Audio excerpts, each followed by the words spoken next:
Hello, welcome to Lazada Insider, featuring knowledge that makes a difference. We share trusted insights, forward looking perspectives, and exclusive expert interviews to keep you ahead of the curve. Hi everyone, I'm your host Chen, and welcome to Lazada Insider Consumer Insights series. An outstanding customer's experience is one of the key differentiators for businesses. That's why many companies invest in their CS programs. But how do you know whether your CS program is working? And most importantly, how could we improve our customers' experience? We are very happy to have Aviraj from Bear International joining us today. Aviraj is the Regional Director for Asia Pacific and Middle East. As customers experience and business excellence expert, he comes with 15 years of diversified experience in managing and leading major initiatives in the field of customer experience, market research, quality management, and transformation project. Hi Aviraj, thank you for joining us today. Hi, Shen. Thank you for having me today. Um, it is a pleasure being here. First of all, could you let our audience know more about you and what you do? Absolutely. So I'm Aviraj Puri, as you introduced. I'm the regional director at Bear. I oversee the APAC and the Middle East markets. At Bear, what we really do is we help companies across various industry categories to address their day-to-day challenge with regards to customer experience management. We, tailor and customize the solutions that every company needs to provide actionable feedbacks to create that next level of service, which will directly impact your revenue. Cool. So let's jump straight to today's topic. So, what is customer experience and what are some of the common challenges when it comes to managing customers' experience? Customer experience is very straightforward. It is the kind of experience that you want to portray, your brand wants to portray to its customers when they walk into your store, or when they order from you online, or when they are staying with you. So it is a kind of service that you provide them. It's not about product, it's about the overall experience. The many challenges that come across is a lot of brands, a lot of organizations design customer experience manuals and SOPs at the management level, but it actually does not drill down when it comes to the a very basic store level. So what we see is there are certain standards in place, but are these standards implemented, or are these just on pen and paper? That's about it. So these are the biggest challenges that we see is you think about something, but you're actually giving something else. It's like a Chinese whisper. You start with something, but in the end, it's completely different what is happening at the ground level. Cool. So, what are some of the main KPIs to track and for businesses to monitor to help them improve their customers' experience? So, I always say that when it regards to customer experience, the KPIs are not as straightforward as it is for any other investment we talk about. It is very staggered. It's not about a business KPI. Let's say you invest $1 million somewhere and you're looking at a 5% return. I may get $50,000 by the end of the year or 6 months. It is very diversified. It cannot be, the biggest challenge is it cannot be forecasted or quantitatively expressed. Now, what does that mean? What do we need to do if we can't forecast it? It's a gradual process. We need to, every business that invests into customer experience need to come out with a matrix which is best suited for the nature of the business, and it's very unique. For example, let's take hotels. Hotels were the only industry, the hospitality industry were the only ones who used to focus on the experience part of the business. Retail was more about products, discounts, products, selling. But now that is completely changed. Now retail industry also is implementing on various steps into creating that experiences. Now, why is that? Because you're trying to evolve yourself, you're trying to evolve your brand. It's not about just selling a thing, it is about what brings the customer back. So because of this, it is very important that a lot of time and energy is spent in designing a modern and responsive customer experience program. If we do not do that, it is just waste of time, and we cannot really impart any value to the numbers that come in. Now, while talking about KPIs, like I said, it's very staggered. It involves multiple dimensions. Yes, definitely revenue is a part of it. Every business, every organization who invests something always looks at revenue. Yes, it does have a direct impact. How does it have a direct impact? There are multiple factors again. When you have great experience, you have people coming back. When you have great experience, people want to spend more time there. People try to tell about your brand, so definitely it impacts your revenue directly. It also, when your customer experience is great, your another KPI is customer satisfaction. It is not about, gone are the days when we used to say, oh, we have satisfied customers, or we have, today it is about delighted customers. Today it's about raving fans. Raving fans are the people who are not only loyal to your brand but also will vouch for your brand in front of others, and even defend your brand when it comes to, anybody has a bad experience, but they will go ahead and defend proactively. Do they get something out of it? No, it was just that their loyalty is at that level. Another very important KPI is to understand what is the cost to serve. When it comes to cost to serve, it is basically improving your customer experience that has a direct impact on the cost of each and every customer. For example, if your customer experience is great, you will have lesser number of calls hitting your call center or your customer experience center, customer care center. Basically, it improves your efficiency. If you have lesser number of complaints, your managers will be more spending more time not firefighting with those complaints, but trying to coming out with different business metrics to improve their revenues. Another very important aspect with regards to this KPI is customer retention. You know, it is very difficult part in any. This is the most difficult part in any business. This is the real moment of truth, because we always say it is not about the first 6 months after launching a business or a brand or a restaurant that, are you doing great. It is only after a year that you really decide, you understand whether is your brand really doing good or not. Because initially when anything new comes up, everybody wants to go there, but were you able to retain them? Were you able to bring them back? That is what is the real business, what matters typically. With another thing is additional sales. When a customer is satisfied, he's happy, it's easy for upselling. Upselling is not a, it's not a tactic only about growing your, revenue or growing the business.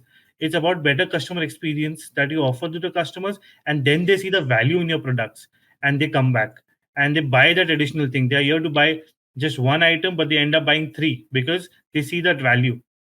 And it also creates the possibility of putting additional sales. It is always said that it is easy, it is 60 to 70% easier to sell to an existing customer than to a new customer, and that is exactly what one of the biggest KPI is when it regards to customer experience. Sure, that is interesting. So traditionally, companies only have access to their own operations data. So how could they actually find a good benchmark to assess their performance when it comes to customers' experience? So it's, yes, I always say that it is good that you have your access to all your data a lot of times, because in order to access the benchmark, it is important to first understand, internally, first understand yourself. It's not always about comparing with your competition. It is not about going out and seeing what my A competitor is doing or what my B competitor is doing. It is first, the basic step for any company is look into yourself. Improve yourself before you compare.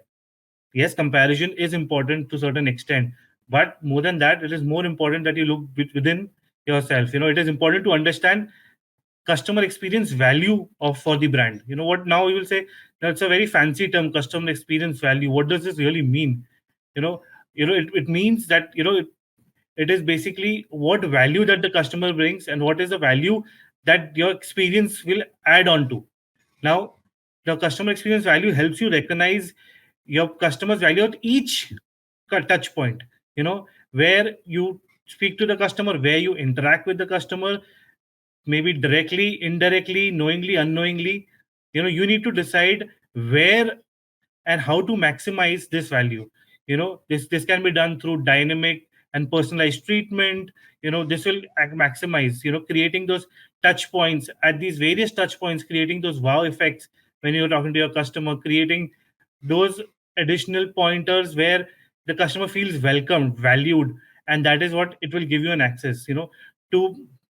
That is why it is very important to connect the various aspects of your existing data to the existing revenue. Now the brand may have, let's say, 100 stores. They see maybe 20 of theirs is the high value stores which perform really well. What really goes there, right? Now it is for a brand, it's important to analyze the data in these stores. Is it because of the people at the stores? Is it because of the location? Is it because of the kind of interaction that they have? So it is very important to understand your own product first. So how do we go about doing it? There are multiple steps. Again, there is no, I would not say there's a one same formula for everybody. Everybody will have to come up with, like I said, every business is unique. You need to come out with various strategies. So here also, you need to first of all lay down the main objective. When you're creating these benchmarks, you have to understand what is my vision. You need to first next understand is what matters and what does not matter. We can't address every problem on the earth, but what are the main areas that we need to really address? We, as a business, you need to understand what's the controllable and what aspects in your business, and what is something which is beyond your control, like the micro factors in a business which are controllable, which is within the business. Macro factors, external factors which are not controllable, like let's say, take an example of COVID. 2019 was a fabulous year for all the businesses globally, and everybody was investing aggressively before 2020, but everything came to an halt. So that is not controllable by us. But what's definitely controllable is how do we change our strategy internally to address this issue. You know, we need to create a framework for customer journey. Every customer journey needs to be mapped. Capture. It's very important to capture feedback in real time, understand, hear them out. Make the necessary amends on the way. If you've created a framework, that does not mean that has to stay forever. You need to make those changes, adapt to new situations, new challenges, and create. And very important, which I always believe and I tell everybody, is that creating that emotional connect with your customers. If you have that emotional connect, you can address anything and everything. Any challenges can be overcome when you have an emotional connect with your customers. And lastly, evaluate. When I say evaluate, is check whether whatever you have created is working for you or not. It's never too late to make amends. It's never too late to refresh. So evaluate at every step to see, because something which is working in 2021 today may not work for us in March 2022. So we need to keep evaluating and being top on the situation. Cool. You have shared with us quite a few KPI advice to how business to improve their customers' experience. Is there any other key area that businesses need to look at? Yes, absolutely. Like I say that these matrices have to be very unique. It's not that one cap fits all. It is, each organization has to build up their own KPIs. Each organization needs to sit, brainstorm, cut out all the noise, focus internally, understand. What happens is, a lot of times, what I have seen in my career, there's a lot of organizations, when they start investing in CX, they become too enthusiastic, over enthusiastic, I would say. You have to understand, you need to take baby steps. You cannot achieve everything in a day. Like they always say, Rome was not built in a day. So you need to take your baby steps, understand what are the challenges I might face, what are the challenges that might come, try to foresee, listen to your business. And also, it's important, yes, I'm not saying that competition is not important. Also understand your competition. Is there something that your competition is doing well? Is there something that I can adapt? I am not saying copy. There's a difference between copying and adapting. You're not just going to replicate what your competition is doing, but you will learn and try to improvise, adapt it in a better manner to your business. So that is why it's very important to also access your competition and the macro environment as well. Cool. If a company is new to this customer's experience journey, so where can they start first? Okay. So company, see, every company in some way or the other, you know, subconsciously, knowingly, unknowingly, does invest in CX. But the thing is, a company needs to lay it out very clearly. It's a proven fact that companies which invest in CX, which focus on customer centricity, are 60% more profitable. They bring in 5.7% more revenue than those who do not. uh, a very good place to start would be to to start using feedback. Now feedback does not only mean that you use customer feedback. It is about feedback from your internal customers, your employees, your process heads, your process managers, your frontline staff, and also feedback from the customers. And then you need to strip out the waste. When see what is the noise, cut the noise out, and start focusing on the main areas. you know then you need to it's not about only taking feedback. There are a lot of organizations which I know, they take a lot of feedback, but it's never implemented, never worked upon. It's important that you, after you take the feedback, you are resonating with the customers, you're resonating what people are telling you about, you are meeting the expectations. This will help you prevent the future issues. you know it, how do I do this is the biggest question. It's very important for to do this. You need to establish flows between various departments, brings teams together, teams like your internal teams, like customer support teams, your product design teams, marketing teams. Take feedback from them, take feedback from anybody that you feel will create an impact. Of the frontmost, the line staff, who is the guest facing staff. The comments that you may receive from them are the real comments that come in. A lot of times we try to only make strategies at the management level, but never incorporate the experience and the I would say the pointers of these frontline staff. That is very important. you know because they are the ones who are there, who are representing your brand, and they exactly know what is happening at the ground level. And also, never be shy to take external help from business consultants, from to customers management experts, who will help you design these KPIs, plan of action. And it has to be a 360-degree view. It's about mixture of market research, mixture of internal KPI linking, process change management. So yes, be it's always important to go to the experts and also take their advice when you implementing such a thing for the first time. Cool. Just an additional questions.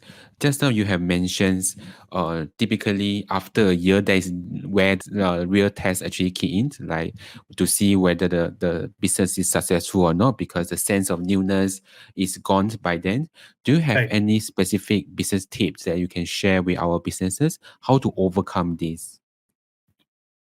uh, yes, absolutely. So what I believe is, today every business, everything has, I would say, the products are not, if they're not same, but they're very similar. What defines a good and a bad, or a good or a better, is basically the experience that you gain there. So so everybody, let's go to a men's garment store. Everybody's using Egyptian cotton to make your shirts. How is it different? Not really different, right? Why do you go to a particular brand only? Also, directly depends on the experience that you get there. It depends on the customer service that you get there. There are certain hotels you would always go and stay. Do they give you free? No, they do not give you free rooms, but you like the service that is there. You like how you're taken care of there. So for every business, you should make sure that every customer who steps in is treated with utmost respect and parity, and as well as given that importance and given that real experience that you want to resonate with the people. Do you have any specific example of business tips to be shared with our online seller when it comes to digital commerce? Absolutely. Um, so, like you rightly mentioned, online seller. I think before 2020, it was online seller, but now it's not an online seller anymore. Even the digital e-commerce is leading to experiences. So, I work with a lot of global companies who are very big in this space, who are now working towards improving customer experience even online, from the way your product is listed to the way your product is shipped and delivered. We are also working on those lines as well, because you when you go back and see, I need to buy something. Let's say I need to buy a phone, and I start looking at that phone, and if I see negative reviews, although that phone would be the best phone on the earth, I may not pick it up. Why? Because I see a lot of negative reviews on the phone. And I always say, who puts a negative review? Somebody is unhappy. There would be thousands and thousands of the same product sold, but there are 50 unhappy customers out of the thousands, which may be just be maybe some percent, of maybe 2% or 1% of the total, and they will influence another thousands of people not to buy that product. Now, how do you address that? Either you leave the review there itself, or you take an extra mile and revert to that review. It is about creating your online presence. It is about improving your social scores. You get a negative review, take it as a positive feedback, take it as a positive criticism. Reach out. A lot of times, like you said, the sellers, when you have a negative review, do not reply back also. But there are certain which I have personally experienced. I have given a negative review because of whatever the product, even after 3 months of getting the product. Uh, and the seller has reverted back to me. The seller has, taken extra effort to do that. What does that mean? I have my reviews. I had to put a positive review after a negative review for the effort that was put in. And now I'm regularly using that product, their brands, because I now have the faith in that brand. I now have a faith. I now understand for them it is not only about selling and getting the money in, it is about creating those loyal customers. So I think every online seller should be focusing on something on those lines, and that will really take the business to the next level. Cool. Thank you. Here come to the end of today's episode. Thank you very much, Aviraj, for sharing with us your insights. Thank you, Jen. This is Lazada Insider. We hope you enjoyed this episode. Make sure you click follow and subscribe so you don't miss our latest insights and expert interviews. Thanks again for joining us. Until next time, take care.